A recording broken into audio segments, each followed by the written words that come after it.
میلاد جان برادر سلامت باش. دعوت ما که برای چالش روغن یا چالش روغم از دعوتت کردم ولی واقعا چالش طوری نه یه استان هستی یه زرندی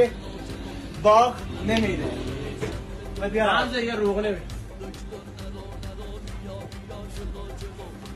بازم باید توصیه میکنن نخوری ها روغم خدایش خطرناک و هر رو خودتون من گفتم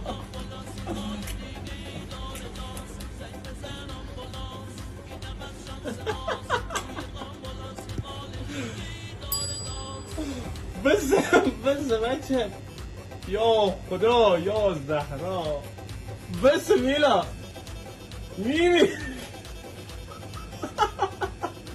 بس قرآن